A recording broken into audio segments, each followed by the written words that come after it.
Hoje nós temos mais um vídeo, né, das Pílulas Filosóficas da Academia Atlântico, e hoje eu gostaria de comentar com vocês sobre uma ideia que eu acredito que é fundamental, que é a ideia da verdade das coisas, né? A verdade das coisas. O que vem a ser a verdade?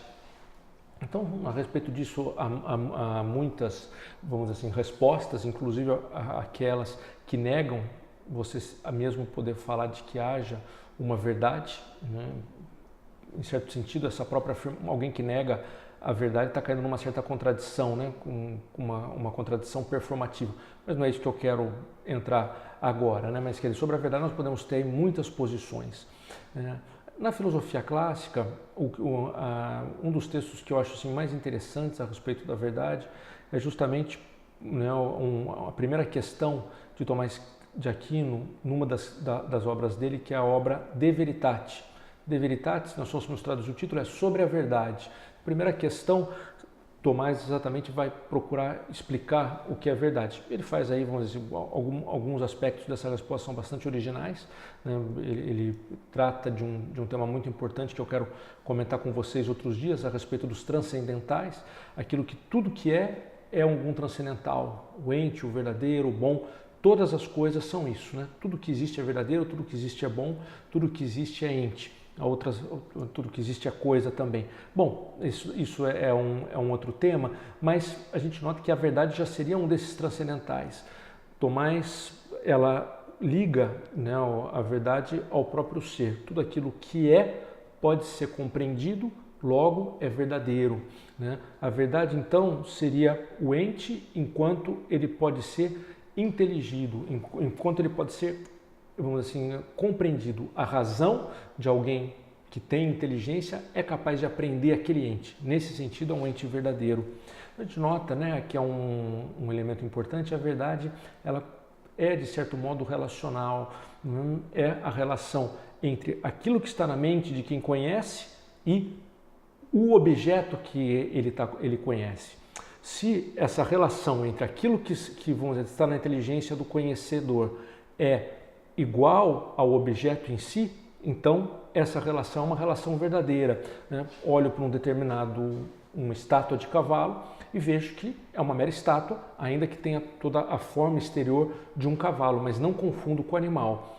Então, se efetivamente é uma estátua, eu estou falando uma verdade ao dizer que aquilo é uma estátua equina. Se eu me confundisse e achasse que aquela estátua fosse um ser vivo, então seria um erro, uma falsidade, uma mentira. Não há a equivalência entre aquilo que eu estou pensando e o objeto fora de mim. Então vejam que para falar de verdade eu tenho que admitir de um lado que o sujeito é capaz de conhecer, de entrar nas coisas, né, de entender o que as coisas são, e mais radical ainda do que o que a gente for falar do sujeito, as próprias coisas têm uma estrutura em si, que independem de nós, né? Isso também é um elemento importante.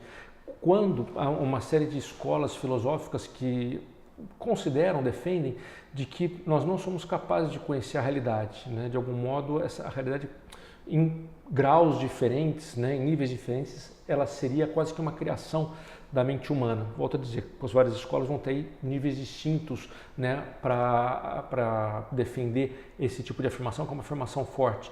Essa escola, a grosso modo, a gente pode chamar de imanentismo, né? Tem muitos outros elementos sutis aí que a gente poderia matizar, mas não vem aqui ao caso, né? Imanentismo é isso, né? Você dá uma anterioridade para o conhecimento em relação às coisas, né? O conhecimento está principalmente no sujeito e a verdade está principalmente no sujeito e menos nas coisas, quase que como nós criássemos de alguma maneira a verdade das coisas. Então, isso é um equívoco, me parece, né? Aí eu prefiro adotar a postura que a gente chama de realismo, né? Quer dizer, a inteligência, ela se abre para algo que está fora dela, para a verdade que está nas coisas, e lógico, né? A gente então tem que admitir que há uma estrutura no mundo, né? Uma estrutura que é anterior a mim, né? Muitos autores vão, a partir disso, concluir que se há uma estrutura na realidade, que ela independe do ser humano, que o ser humano que tem inteligência, então, de certo modo, essa estrutura precisou ter sido feita por alguém, precisou ter sido criada, né, ou vamos dizer assim, formulada por alguém. Então, se pode chegar à própria noção de Deus a partir daí, né? O ateísmo tem que explicar um pouco como há uma realidade, né? Se essa realidade simplesmente é fruto do acaso, como é que eu explico a inteligibilidade, né? A racionalidade que eu vejo nas coisas. Vejam que aí também é uma discussão bastante ampla, bastante profunda. Mas aqui para vocês eu gostaria de dizer isso, né? Quer dizer, a inteligência é essa relação entre a inteligência de quem conhece e as coisas que são conhecidas. E que essas coisas têm uma estrutura própria e eu posso chamar de certo modo também a estrutura da coisa a sua verdade. Há uma verdade dentro das próprias coisas que cabe a nós conhecer.